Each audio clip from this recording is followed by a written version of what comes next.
Hello everyone.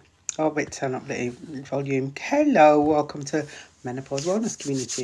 It's been a while, I've been away and I'm glad to be back. My voice is going, but hey, we will get this done. Welcome everyone. Hi Sims, how are you? It's been a while, hasn't it? Well, it feels like it's been forever, but it's only been like a week and a bit, really. I had some time away, so I'm glad to be back. And I thought my voice is going a bit slightly, but we're going to have a guest speaker on tonight. So Danielle's coming to join us at 8 o'clock. So I thought I'd jump on. Just coincidentally, as I was jumping on, I had a couple of phone calls coming through. But how is everyone anyway? Hi, Samantha. How are you? Tina, hi.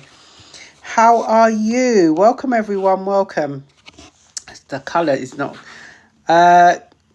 It's good to see you too.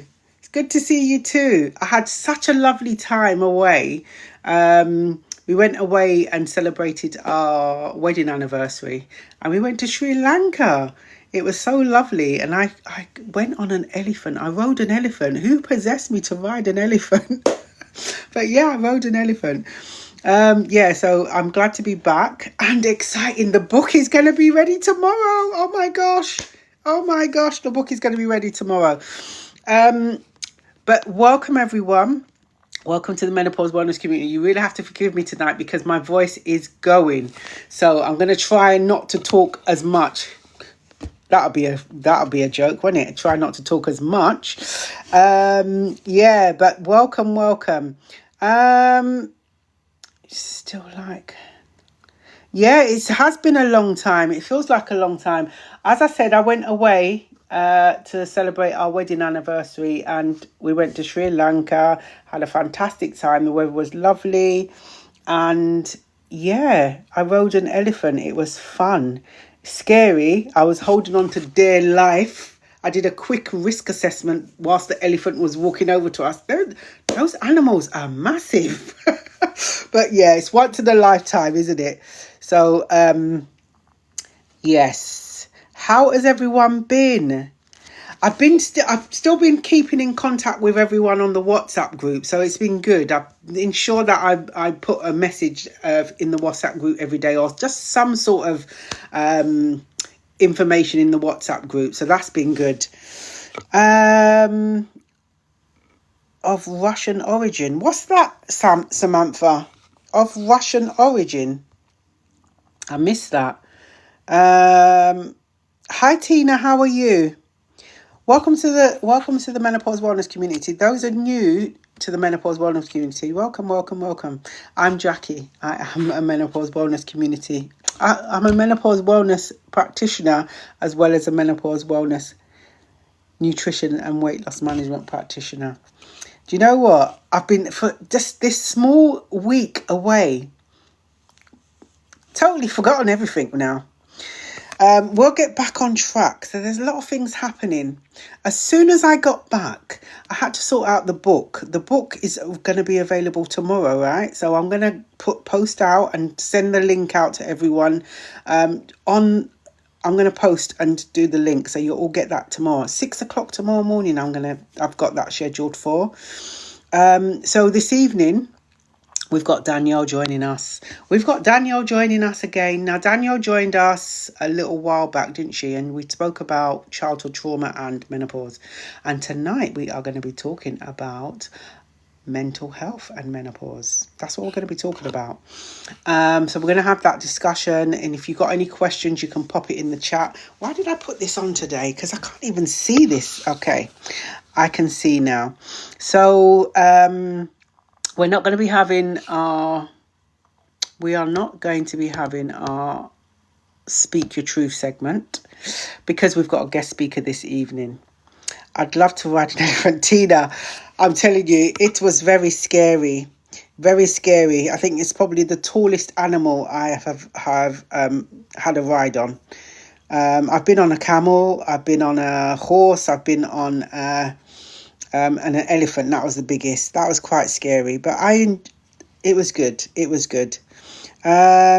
Lee, is that Lise? Hi Jackie, went through the menopause at 30.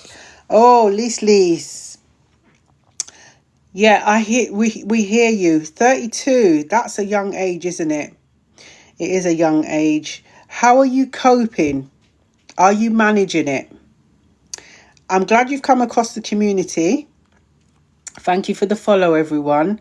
So look, the Menopause Wellness Community, just before Danielle joins us, the Menopause Wellness Community, we are here to support each other. We are embracing our journey, menopause journey together. That's what we're doing.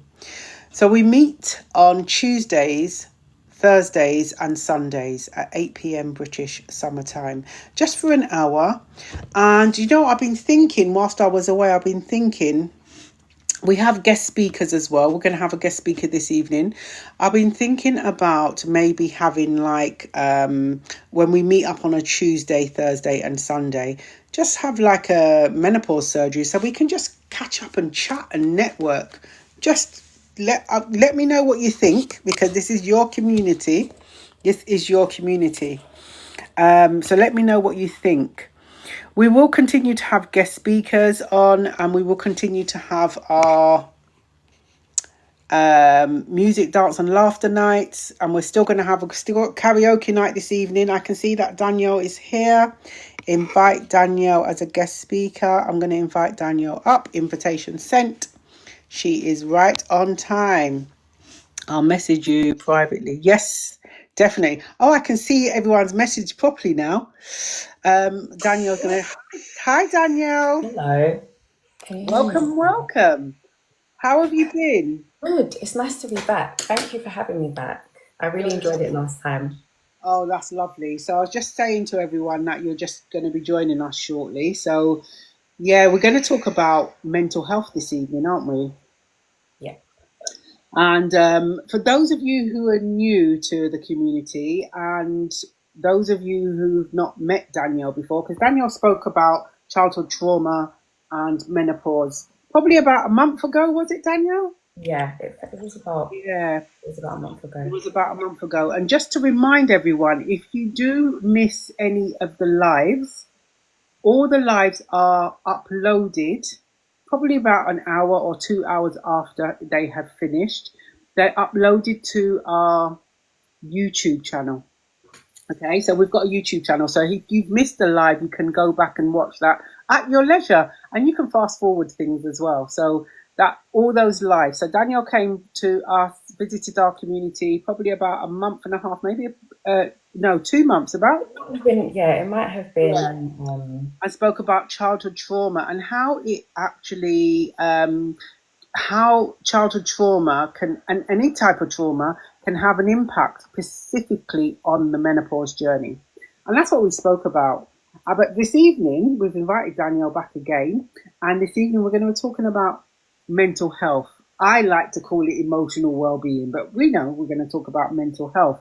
But for those of you who don't know Danielle, who've not met her before, Danielle, can you just tell us a little bit about you and what you do, please? Yeah. So my name's Danielle Bottone, and I'm an integrative therapist. Even I'm getting tongue twisted saying it. That's fine. You're catching it from me. What that basically means is that I integrate different approaches and disciplines to work with clients. I've been working privately for about 7 years now, and I have a very special interest in trauma and intercultural therapy. So I like to help my clients understand how distressing events that we've lived through in the past impact how we see our world and navigate our world in the present. And the intercultural therapy part is about bringing culture, into the room, because therapy historically is quite westernized, Yeah. and not everyone originates from the Western world, and so it's important that everyone has a place within the therapeutic space, and we bring culture into the room because that also impacts how we navigate life too. Definitely, definitely. It's really interesting because when we look at trauma, everyone's going to experience it differently, and it's nice that you incorporate different methods and also bring in the cultural aspects as well. Yeah. Yeah, no, thank you, Danielle, for that intro there. So, mental health comes up so frequently during the community lives. Whether it is someone saying that they are finding it a bit of a struggle, whether, like brain fog or lack of concentration. And there are other things, anxiety and depression. It comes up a lot in the community when we're talking. But what would you say, how can menopause impact mental health, and why do some women experience it more intensely than others? Yeah. Before I share my answers, I just want to give like a warning, just in case anything comes up that is difficult for anyone who is in the live or watching outside of the live. So sometimes when we speak about mental health or emotional well-being, it can activate parts of us that maybe we didn't expect it to activate, and it can take us by surprise. So it's just a warning that take care of yourself whilst listening to this conversation, because there may be things that take you by surprise that you weren't aware of, or that you are aware of. So just take good care of yourself as we're speaking. Thank you, Danielle. Yeah, that's fine. So again, it's all about hormones. And I know that you probably speak about this so much in the community, but because during the menopause, your hormones are fluctuating or decreasing, rather, your estrogen and progesterone. These are very vital for brain health and brain functioning. Yeah. And so mood swings. I don't know whether there's anyone within the chat who's watching the line, who's watching the live, sorry, who have experienced either intense or mild mood swings. But from experience, I would say that is the number one, where it feels like maybe one day you're feeling a little bit more emotionally intense than another, or another day you might be feeling a little bit more elated, etc. So you need estrogen in order to have a healthy brain function, and during your menopause, you're losing estrogen. Yeah.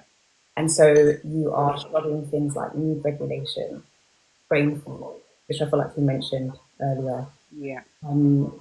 Your sleep and your temperature and your body regulation. So all of those things are the responsibilities of your brain, and your hormones, the two that I mentioned, help with those functions. So if you're losing those hormones, then it's going to be quite difficult for you in terms of maintaining your emotional well-being. Yeah. And the thing is, you mentioned brain fog, and sleep disturbances and things like that. The heat, we talked about that previously, how heat can exacerbate these symptoms in its own right. And on top of that, those other elements that you've mentioned as well. So it's really important that, I suppose, when people are experiencing those things, to actually try and recognize what they're going through. Yeah, I think it's really important to try and stay as present as you can, and try not to, I think, remaining very compassionate and knowing that although this doesn't feel great, it's normal. Yeah. I know it might, for some women, they might question whether is this normal or should I be seeking support. But to understand that at a very basic level, you will experience changes in your mood. Yeah. Whilst it's not easy, this is a part of the process or the phase or season that you're going into. Yeah. You mentioned compassion. I love that word. We're always talking about give yourself grace, give yourself compassion. So what role does self-compassion and self-talk play in navigating this stage of life? Self-compassion is really useful because it helps to reduce feelings of shame and guilt. And shame and guilt are some of the lowest frequency emotions that we have as humans. When you're feeling not just embarrassed, but when you're feeling shamed, that makes you feel like I am bad. Yeah. And when you're feeling guilt, you feel like I have done something bad. And those low frequency emotions have quite a large impact on the way that we function. So being self-compassionate can help you not dip into that. And as I said before this question, it can help you to understand that this is a natural part of this process. Yeah. It's hard. My feelings are valid. There might be other people that I can go to that understand what I'm feeling. There might be a community support group that I can go to where I'm not ashamed of these feelings and just know that there are other people who get it. Yeah. So self-compassion is incredibly important. I feel like some of us are quite good at holding ourselves to account and pushing forward and saying, come on, I'll just get this done. Let's do it. That's great. But you have to have self-compassion first. Yeah, absolutely. Yeah. Really important. And yeah, we're constantly talking about compassion and grace in the community always. I think everyone I may sound like a broken record half the time because I'm always constantly talking about it. But many women feel isolated or misunderstood. And that comes up a lot. So how can we better communicate what we're going through with family, friends or colleagues? Because again, it's about being an advocate for yourself, isn't it? Yeah. I think it's important that it's normalized. Yeah. That what women are going through right now is normalized. And I know that there's a lot of work going on generally, maybe not enough work, but I know that it's increasing where people are talking about the menopause a lot more, because I feel like women who are going through the menopause were excluded from conversations historically. Yeah. And it's important that this is normalized so it doesn't feel taboo or shame-filled, as we said before. Yeah. Sometimes using very concrete examples to explain to the people in our world what we're experiencing can help. Yeah. So kind of labeling or naming what it is that you're going through. So if it feels like brain fog, naming it brain fog and helping people to understand what that feels like for you. Yeah. I think also a large part of it, which if I zoom out for a second, and I speak about a lot in therapy, is this might be quite technical, but also not everyone is going to understand you. Yeah. And as humans, we really want everyone to understand our experience. And we can often feel very isolated if people don't get it, but not everyone is going to get it. So it's about knowing the people who do. Yeah. And tapping into the resources and people that you have, rather than speaking to people who you know are, I guess, committed to misunderstand you because you know that that doesn't feel very nice or help your emotional well-being. Definitely. And you're right about tapping into the people who do understand you. And this is part of another reason why I set up the community, because, everyone in the community is fully aware that I myself went through the journey by myself. I felt misunderstood. So, it's really important to tap into those individuals, So, family members, friends, colleagues, and things are changing at work now. There's a new employment law. I'm not sure if you're probably aware about it, actually, Danielle. The new employment law, where next year they employers with 250 or more employees need to have a menopause policy in place. Yeah. But we've said time and time again in the community, your manager is not going to know how you're feeling unless you verbalize it. Yeah. So being asked that question, how are you? Are you okay? And you saying, yeah, I'm okay. And you're really not okay. That's not good enough. Yeah. I think understanding yourself is also quite important to being able to advocate for yourself. Absolutely. So like the example that I gave about the brain fog, if you're communicating brain fog to someone, describing what that feels like for you, but also knowing what does that mean for you in terms of work, social life, family.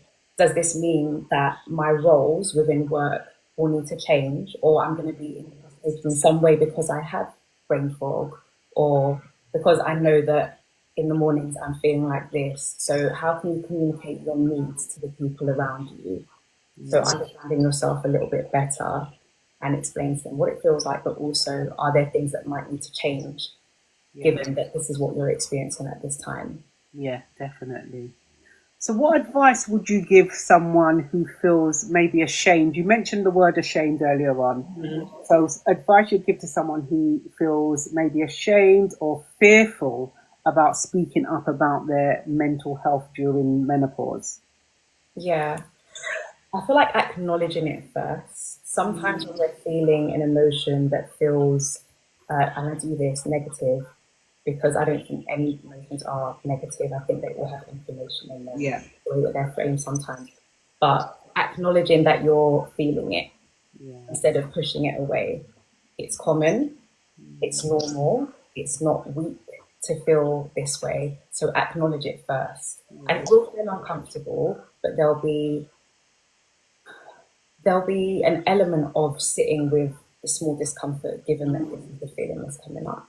Yeah. And just break it down. So start small. It doesn't have to be a massive, huge gesture, this kind of with fireworks and a light show. Just start really small. Yeah. And start with the most trusted person that you have around you. Yeah. Whether you want to speak to someone at work or there's someone within your close circle, start with the person that you feel the safest with and start opening up to them, but do it in small baby chunks. Yeah. Definitely. Because if you throw yourself into the deep end, you'll end up being activated, stressed, and then you'll end up intensifying the moods that you experience. So start small and seek support in others. Yeah. So spaces like this. Yeah, yeah. And it goes back to this self-compassion, right? It comes back to this self-compassion. And you talking about seeking support through from others, whether that is a GP, whether that is, a counsellor, therapist, whatever works for you. Yeah. And this is the thing, whatever works for you. When should someone consider seeking professional counselling or therapy or going to see a GP? When would you say? I would say if it feels, so there's a difference between what feels like normal or a normal experience of mood swings or what feels like actually this is very significant. And it will look different for everyone, like you said in the beginning. So if it feels like it's persistent, and if it feels like it's stopping you or impacting the way that you operate on a day-to-day basis. And I think those are two really important things to look out for. Does it feel like it's inhibiting what you can do on a day-to-day basis? If you're noticing, okay, this is impacting me negatively, and actually there are some things that I can't complete because of the way that my brain is working, because of the thoughts that I'm having, because of the way that I'm feeling, then it might be time to look at, okay, maybe I should speak to a GP or maybe I should go and see a therapist. Yeah. Also, suicidal thoughts or self-harm. So if it feels like these are consistent feelings that are coming up for you, then I would advise you speak to a GP or you seek counselling. And I know that not everyone can afford private counselling. Yeah. If you type in a Google search, because I know that not everyone likes going to the GP either, low-cost counselling in and then the area that you live in, it should bring up all of these small organisations that either have low-cost counselling or free counselling or where you give a donation. Okay. And I've said this on a video before on TikTok, but a lot of these companies don't have huge budgets for marketing. Yeah. So they're not really known. You're not going to see an ad for them like BetterHelp. Yeah. So just type in low-cost counselling in whatever borough you live in. Yeah. And it should bring up a list of organisations for you that you could contact. So that's really good information, valuable information to know. Because like you said, a lot of the time we look out for, advertisements, and whether it comes up on the phone or on the TV or on radio, those small companies, like you've said, they're not going to necessarily have the budget for advertising. So, So what Danielle has said, low-cost counselling in whatever area you're in a Google search, and it will come up with companies that you can then go and research. And I think it's important that if you are going down that avenue, that you do your due diligence, right? You ask the questions, and even if you send them an email and ask them questions and find out, do some fact finding before you make a decision. Yeah, definitely. You want to make sure that they are registered with some kind of professional body. Yeah. And usually with these charities and companies, they would usually do that fact checking for you, but it's still good to check and see if you can have like an initial free consultation with a therapist before booking in with them, because therapeutic work works best when you have a good relationship with that person. Yeah, you're not really safe or comfortable to tell them your sensitive information if you think, I don't really vibe with this person. So it's always good to have an initial conversation with them just to see what it feels like speaking to them. Yeah. What I loved what you just said about the term normal. What is normal for one person is not going to be normal for somebody else. Yeah. So when we refer to normal in the community, we know that what is normal to you, if this is something that you have been experiencing at a low level, that may be classed as normal to you. But the moment it is heightened, it goes medium or high, that is not going to be. Sorry, I was cut out. This is what you need to then decide that, right, this doesn't feel the same anymore. It was a lot less a week ago. It's more intensified. This is where I need to go and speak out. And Yeah. And you know what can help you is quantifying things. So when we speak to each other, like Jackie said, my normal would be different to Jackie's normal. And my normal, well, not my normal, but I might not know what my normal is, especially if I feel like my mood's fluctuating. So sometimes you might, if you have a mood diary or something like that, or just in your notes in your phone, you could say, today I'm feeling like a 7 out of 10. yeah. Tomorrow it might be a 6 out of 10. Or I know that when I go into work, I'm dropping to a 4 out of 10. It gives you a number to quantify it so that you have information. So it's not just, oh, I felt okay today. I felt a little bit lower. You actually have numbers that can help you see the spectrum of what your normal is. Yeah. So if every day you're around a 6 and a 7, you know, okay, this is where my normal level is. And then one day you're a 3, okay, I know what was going on this day for me. Yeah. Use numbers because they're helpful. That's quite a good way to actually track it up, just using the numbers. So that's really good because then your normal, what's your normal number? Yeah. It's like taking a temperature, isn't it? You'll get asked, is this your normal temperature, body temperature? So you know, what the norm is for you. Now that's really good. I'm going to check if there are any questions from anyone in the community. And I'll get back if you don't mind. Can you see the comments, Danielle? Yes, I think there were. I know. I'll say hello to everyone after. I'll come back. I have seen all your comments on here. Don't think I'm ignoring you. I will come back to those. Hello as well. Thank you for making me feel so welcome. Oh yeah, Danielle Sims said hello. Welcome, Danielle. Samantha. So if you do have any questions specifically for Danielle, please feel free while we are chatting away. I will increase my estrogen. Okay, that happened. So I mean, there was a question there. How can make sure memory doesn't get so bad? So Sims has asked, how can she make sure memory doesn't get so bad? I'd say brain training. Read, make sure that you're using your brain and your cognitive function. This front part of our brain is where we do all of our executive functioning. And like we said, you're losing estrogen, and we need estrogen for executive functioning, so it's not very helpful. So doing things that you know will help you absorb information. So reading, there might be brain training, games, things that challenge you cognitively. So those types of activities, I know we love scrolling through TikTok, me too, but that doesn't do anything great for my executive functioning. Yeah. Makes me laugh. It'll be good for my dopamine. But yeah, so trying to include some of that into your day, even if it's just for like 5 or 10 minutes. Yeah. I found that I always like those, those crisscross word search. Yeah. Where you've got all these words, anything from 3 letters to 12 letters. I've been just whizzing through them lately.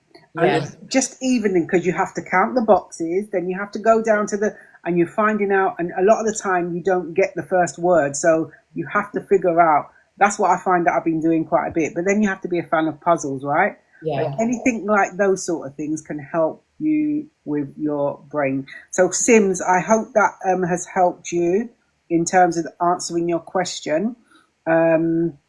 Anything else on here? Samantha, how? Oh, I'm not used to TikTok Live. I keep on changing the screen. I think Samantha said something about brain fog. Yeah, I'm all over the place on here with the comments. What can we take to stop brain fog, Danielle? Remember, I don't know, Danielle. I don't know if you want to answer this. I know I can jump in a minute. Yeah. So I think number one, accepting that brain fog is a part of this process. But again, as I said to Sims, doing the things that help maintain healthy kind of brain maintenance. So that would be things like exercise, your diet, or how much nutritional foods that you're eating. Jackie might be able to say a little bit more about that. Doing activities that help with your executive functioning, but also things like mindfulness and meditation. Meditation doesn't have to be, what am I trying to say? You can use mindfulness and meditation in small chunks in your day. There's a really good app called Headspace, which will give you guided meditations where someone is talking you through a body scan and you can just go from head to toe. And something as small as that can help, because brain fog, you can feel like there's 101 things going on and your brain is at capacity, or it can feel like you can't grasp things. Yeah. So meditation and mindfulness can help you to kind of be still and empty your brain for 5 minutes of the day and then come back and gain that clarity. Yeah. Also think about what makes it worse. Yeah. So you understand for you individually, are there things that make my brain fog worse? Is it alcohol related? Am I smoking? Do I notice that when I have a cigarette that my brain fog is worse when I'm not doing my daily walk? So it's about understanding what works for you and what doesn't work as well. Yeah. And as you're saying that, what all is in my mind is track your journey, track your menopause journey, everything that is going on. So you kind of have a benchmark for it. Mm-hmm. So it's really important to track all this information. And if something does happen and it's not the norm for you, or you're not used to this, it's a new thing, put it down. Put it down. Particularly if you're going to see a GP, you've got the information there. So you can just be straight on it straight away and just, this is what's happening. So let me just check if there's any more, because I think I've got a couple of more questions. Someone asked me if I'm going through the menopause. Not yet, but I know it's coming. That's my answer to that question. And you know what? I am so thankful for the community spaces like this one, and the fact that the menopause is being spoken about slightly more than it used to, because as someone who isn't there yet, it means that I might be able to be prepared and understand what's going to come. Yeah. I know that not every woman has had the privilege of that. Yeah. And so, like I said, not yet, but I know it's coming, and I feel like I'm maybe slightly more prepared than maybe I would have been. Yeah, no, that's good. And again, I've got to say this, that the book that's out tomorrow is not just for menopause warriors, it's also for women who are about to embark on their journey. Mm-hmm. And so they can feel like yourself. You just said that you feel a bit more prepared for it. Yeah. And that's just so empowering to hear that, because when you are better prepared for something, even though it may throw some curveballs at you, you're able to navigate it a bit more better than if you weren't prepared. Yeah. So I'm just going to check I'm going to come back to those. I'm just checking if any questions are for Danielle. Welcome, you join. Okay. I can't see anymore. No. So in terms of, you mentioned about you feel better prepared, and communities like this one. So what role can communities like this play in supporting women through both the emotional and physical aspects of menopause? I feel like the buzzword is compassion, Jackie. Yeah. But honestly, it's so important. And the reason why compassion is so important is because compassion lends itself to safety. Yeah. And as humans, the main thing that we search for in quite a primitive way is safety. Yeah. we can't function very well if we don't feel safe. Yeah. And our functioning is implicated within the menopause season. And so it's really important that you feel safe. So you need to be able to make connections with people that understand, and we've already spoken about that, who are potentially going through something similar, or at least open to understanding and listening to you and not shaming you and can hold space for you, listening to the lived experiences of other women. And there might be pieces of you that you can identify with that. And so again, it's lending itself to compassion, but also more importantly, safety. And it can also support you to learn how to advocate for yourself. But also within this, I'm assuming many of you are probably advocating for each other and lifting each other up and boosting the confidence of one another to go out there outside of this group and advocate for yourselves. Yeah. So community, I think, is really overlooked now, because community is probably one of the most important elements of healing anything. We need to have each other, and groups like this are, a prime example of that. Yeah, definitely. I'm just seeing that some of the messages are coming up. Someone's asked about the book. I know the book. Go. Hi, welcome to the community. What is the name of the book? The book is called, I have to think about this, Hot, Wise and Unapologetic, A Journey Through Menopause with Power and Grace.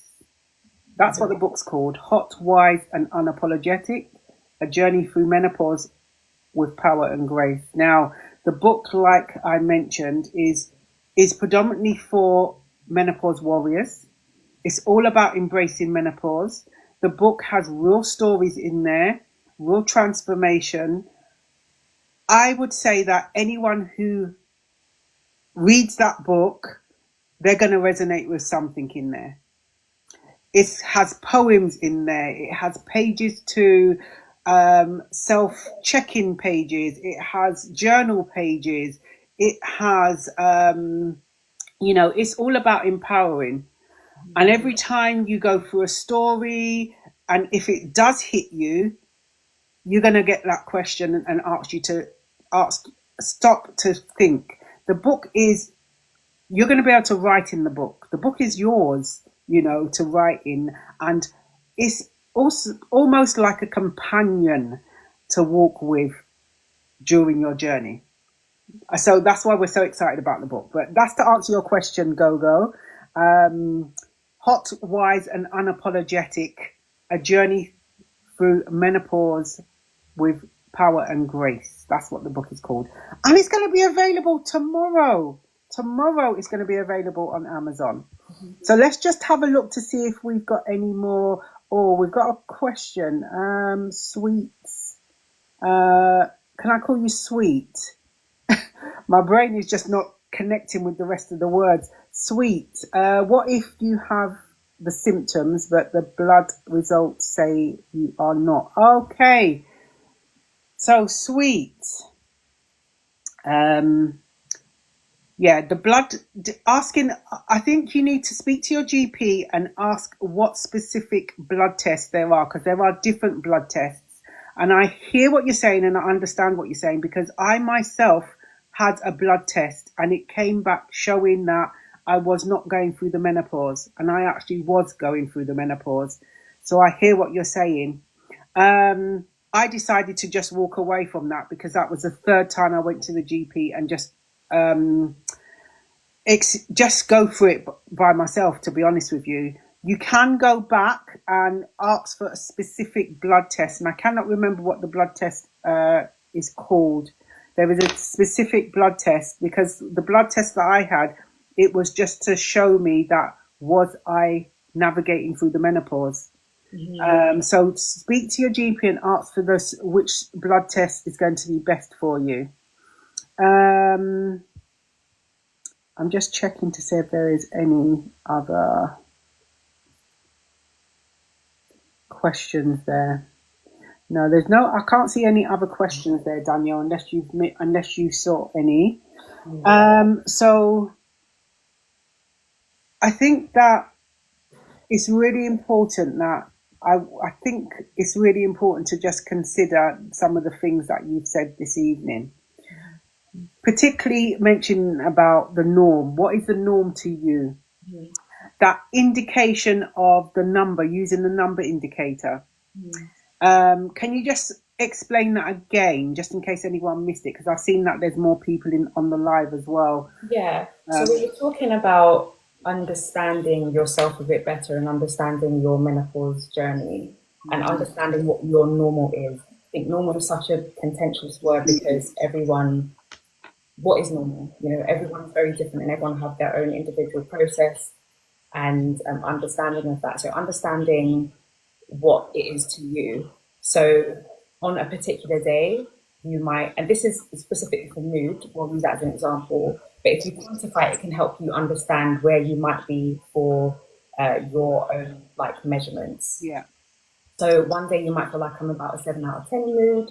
The next day you might notice that things have shifted for you. There might be a 6 out of 10. You might notice just before you go to work, it drops to a 4 out of 10. But then you can actually see how your mood is fluctuating for you. And it gives you language to use. So if you are going to go to your GP, you have language to explain so that when you're describing your experience, they're not having to do guesswork. Like we said, Jackie's understanding of what normal is, we're going to stick with that word, is very different. We're different people, and so the understanding is going to be different. So to help communicate using quantifiable information or data for you is really helpful. Yeah, definitely. Also, I think what was really good that you shared this evening was the websites. So if someone was thinking about maybe going to see, other than their GP, maybe going to see a therapist or a counsellor, and they didn't have the budget for that, you suggested to put the information into the Google search, didn't you? Yeah. So we were saying that there are often charities or organisations that are available for low-cost counselling that we just don't know of because they're so small that they don't have the marketing budget to push themselves out there like BetterHelp or some of those other therapeutic companies. So if you type in any search bar, low-cost counselling in, and then the area that you live in, usually the borough that you live in, because I do it by borough, it should bring up a list of either free counselling services, low cost, or ones that you can give a donation to. Yeah. And historically, I found it very, very useful. You said before, you just want to make sure that they are qualified therapists. And most of the time they are, but it's always good to double check. That's if you want to do that. And try and have an initial consultation first, just so that you can see if they pass the vibe check, because you don't want to be speaking to a therapist where you feel like this person doesn't really get me. And you're not feel safe. So therapeutic relationship is extremely important to whether therapy is useful or not to you, because it's not useful for everyone. So low cost counselling in the borough that you live in, and then it should bring up a number of different organisations. Yeah. No, thank you, Danielle. That's been really useful.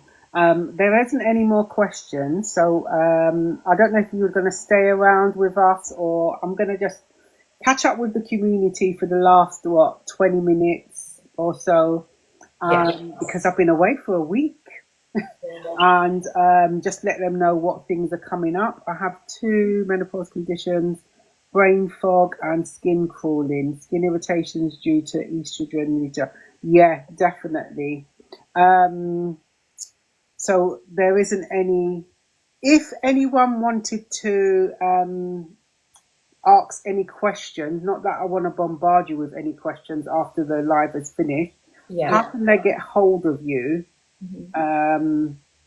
You just put your handle, I can just type your handle in the comments. Yeah, so on TikTok, it's at Journey on UK. And that's the same handle. Do you want me to type it in? Oh, yes, please. And that's the same handle on Instagram. Yeah. And if you go onto Instagram, there is let me do it. I'll just type it. There is a link tree, and it will have all of my details in there, my website, It will have my email address.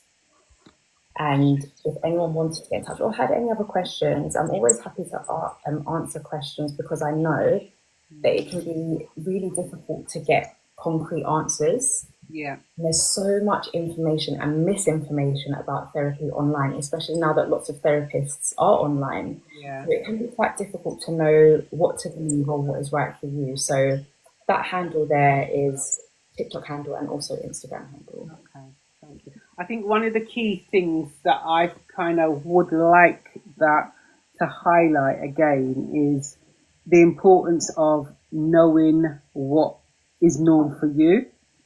Yeah. I talk about this again in the community all the time.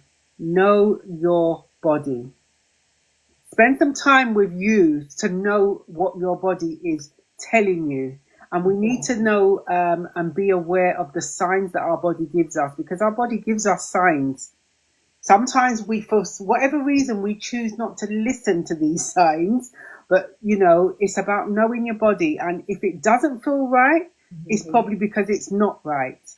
So, you know, if that is happening, then that is when you need to go and seek support.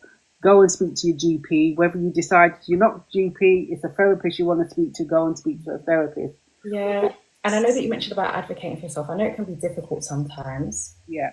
But someone mentioned about the blood tests, but I would really encourage people to continue to push back.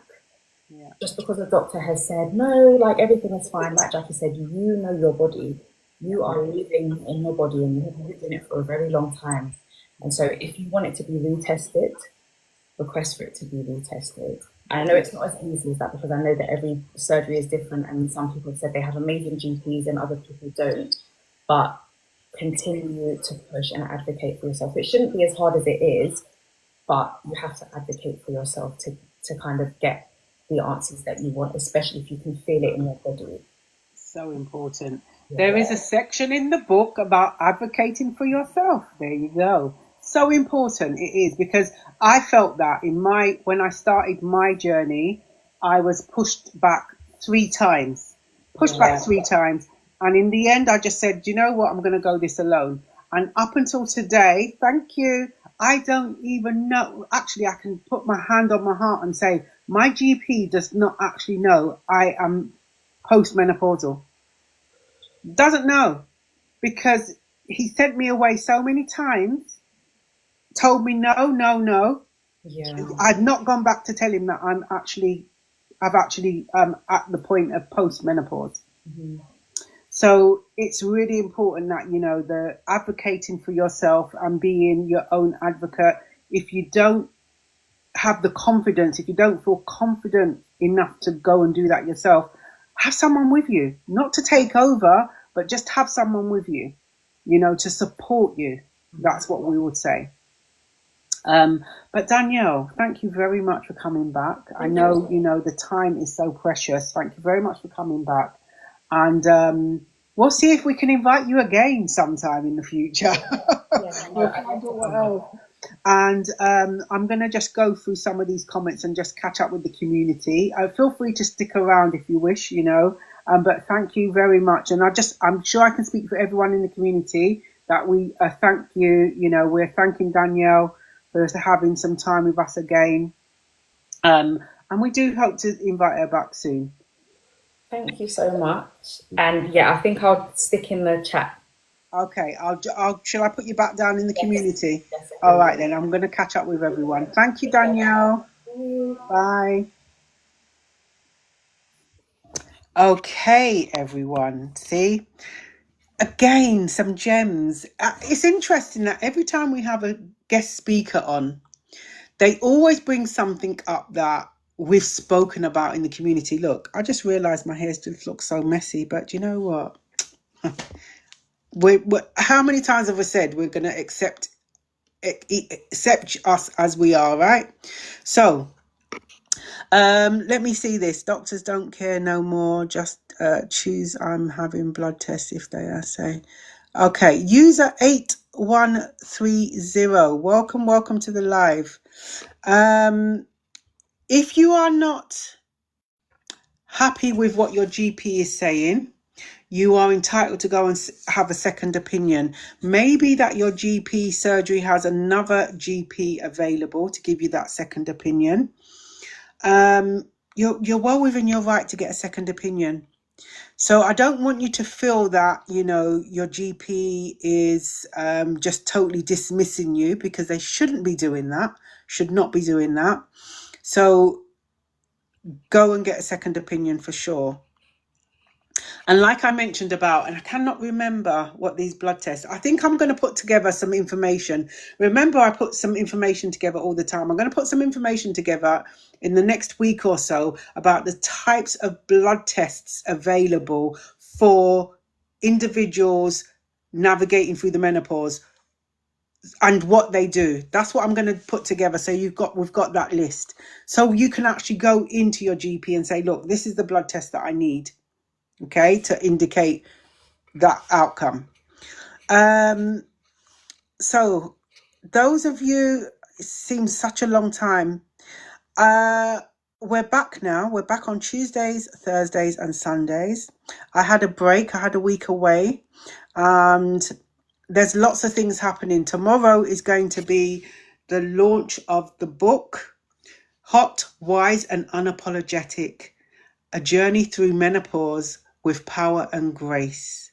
Now, as I said, the book is about empowering menopause warriors. It's also there to empower women who are about to embark on their menopause journey. Like Danielle mentioned, she's not at the menopause journey stage yet, but she feels prepared for it. Now, what a better way to be feeling prepared for it. And you know what? In this community, we talk about the menopause a lot. And I'm so glad that we are able to talk about it, because our mothers, our grandparents, our grandmothers probably didn't talk about it so openly like we are talking about it. So it's really positive. Remember, we're also having our first face-to-face event next month. We're in September now, right? Next month, Embracing Menopause event, our very first face-to-face event. So that's happening. There are still some early bird tickets available, so you can grab those. How do I know if my symptoms are from perimenopause or weight loss? Deepa, thank you for your question. So what are your symptoms? What are your symptoms? Are you tracking your symptoms? Have you been to see a GP also?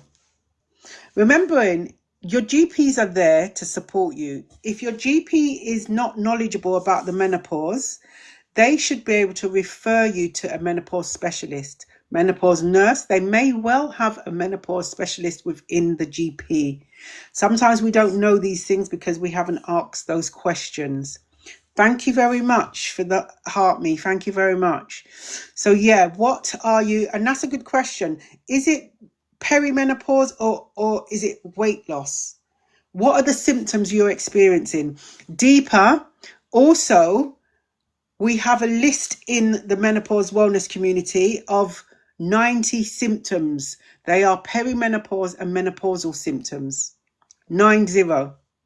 I am happy to send them to you. And of course, we had to put the symptoms in the book. So there are symptoms in the book, and there is also a little summary for each symptom, rather than just saying, hot flushes or dry tongue. It gives you a summary of what that will look like. Okay. Hair loss, dry skin, irregular periods, brain fog, blood's come back normal. Okay. Deeper, thank you for sharing your symptoms. They're very similar to the symptoms that we have lists about menopause and perimenopause symptoms. However, what I would say to you is, first and foremost, go back to your GP. And it may be that you've been already and the blood tests have come back normal. That's the same thing that I understand, because that happened to me as well. Came back normal. After the third time, it came back normal. And actually, I knew. Danielle mentioned this evening, and I've said it time and time again, you know your body. No one can tell you that you are not experiencing certain symptoms. No matter how many times the tests come back to say that you are not showing that you are not going through the menopause, you know your body is experiencing. So that happened to me. I went to the GP, had a blood test. It came back showing that I wasn't going through the menopause. I was actually going through the menopause. I'm now post-menopause. This was years ago. I actually had 10 years of perimenopause, 10 years of it. But yet still, that blood test that I had showed that I wasn't going through the menopause. So unfortunately, sometimes some of these tests are not reliable. They're not reliable. But what I would do, I would go and use the menopause tracker. Whether you do it manually, there are some apps that you can track the menopause, just how you would track your menstrual cycle. So when you go to your GP and they ask you, when was your first day of your last period? When was the last day? You can tell them, track your menopause. Any symptoms that you're experiencing, jot it down. Jot it down. And like Danielle said, be specific, be explicit about your symptoms. There's no point going to the GP and saying, oh, I've got brain fog, or I'm losing concentration. The GP may not even think about the menopause. But if you actually go to your GP and say that my perimenopause is having an impact on me this way, it's impacting on my day-to-day role at my job. It is, I cannot string two words together sometimes. Let them know exactly what it is. Because sometimes when we go to GPs, we are, rather than skirting around information, be explicit about what it is. And this is what, again, another point about advocating for yourself, jotting things down. Jotting things down on a piece of paper or on your phones before you go to your GP, before you go and see a consultant. So you have that information there. That's going to be useful as well. Sweet, I'm 44 now. Okay. What can we do? Right, I'm just going to go for some comments. I am going to be posting, actually, I've got a post ready to go for 6 a.m. tomorrow morning, and it has the link on, it will have the link on the book. So those of you who are new to the community and if just joining, those of you on the For You page are probably looking and thinking, what is this woman talking about? This is the Menopause Wellness community. My name is Jackie. I'm a menopause wellness practitioner as well as a menopause nutrition and weight loss management practitioner. I have set up this community to support everyone going through, as many people as they need actually, to support menopause warriors navigating through their menopause. It's all about embracing this journey. Now, predominantly, we are talking to and supporting menopause warriors. However, like Danielle mentioned, I'll go back to what Danielle said this evening. She is as yet embarked on her menopause journey. However, she feels prepared for it.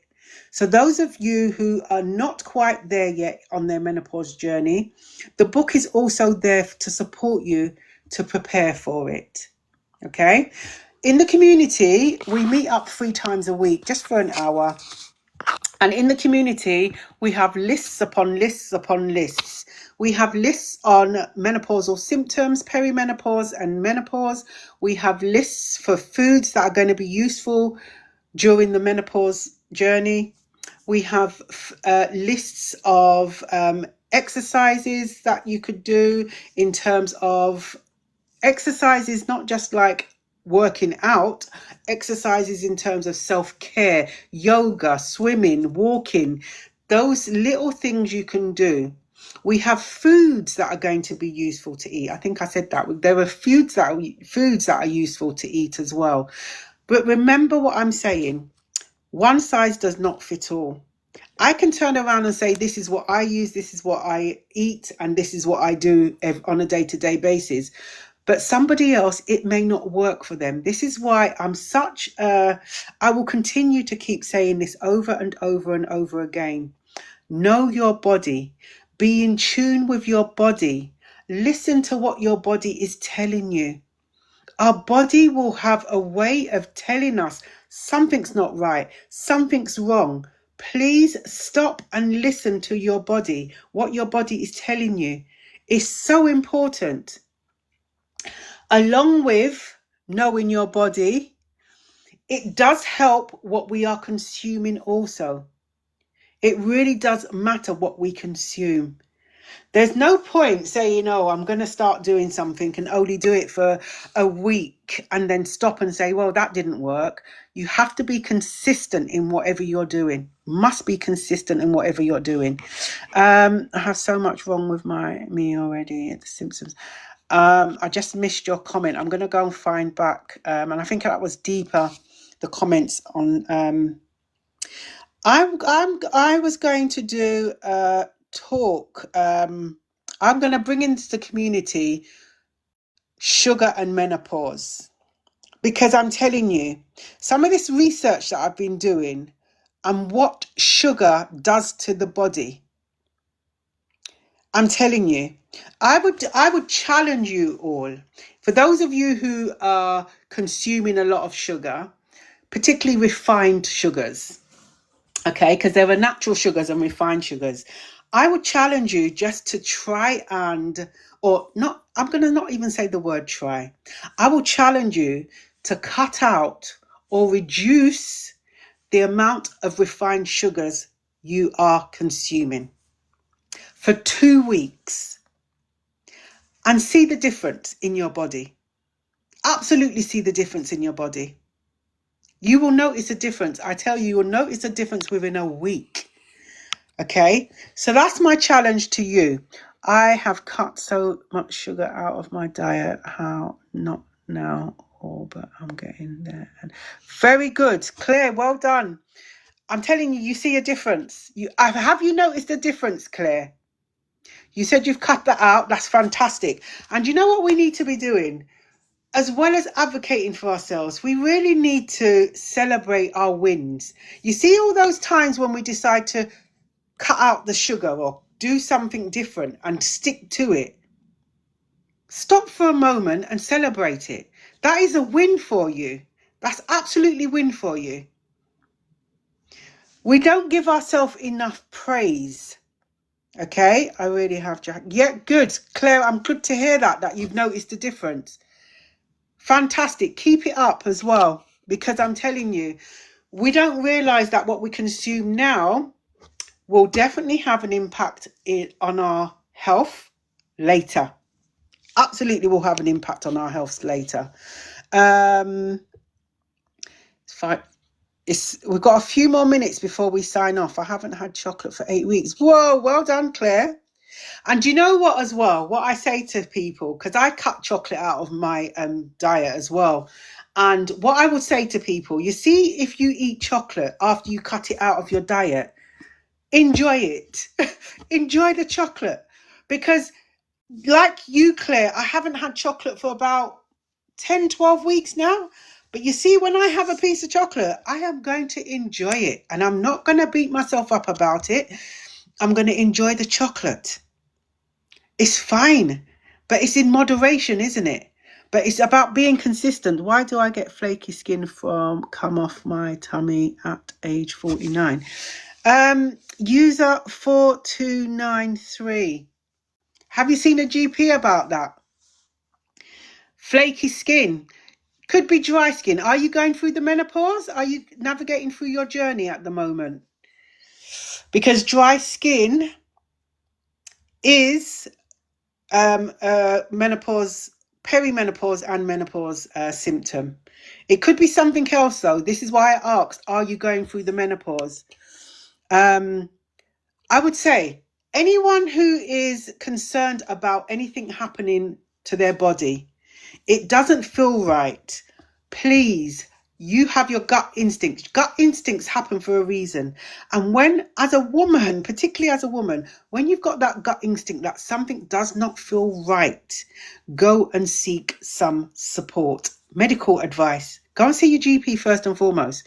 And if your GP is not a GP that is going to be able to support you, go and get a second opinion.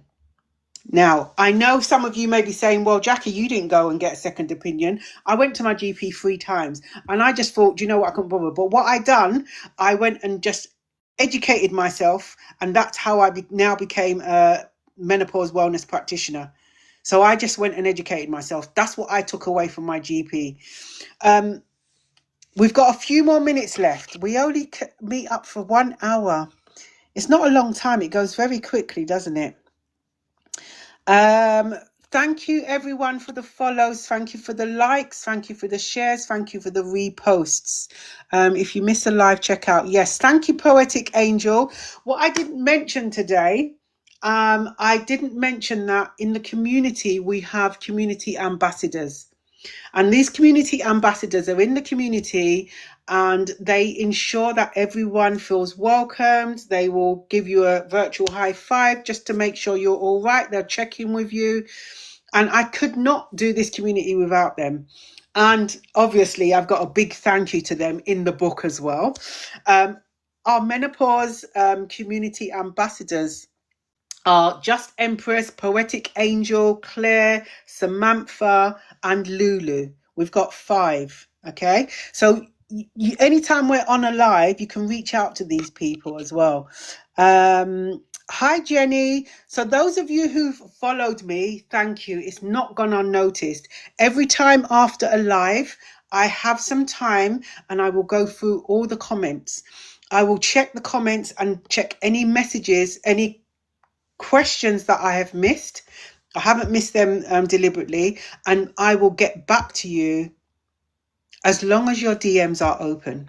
If your DMs are closed, that's fine. I'm not saying to open them, but what I would say to you then, I cannot get back to you personally. So what you will need to do is reach out to me. Send me a message, DM, or send me an email. On the page, you can just click on the email link and it will open up an email to the Menopause Wellness Community email address.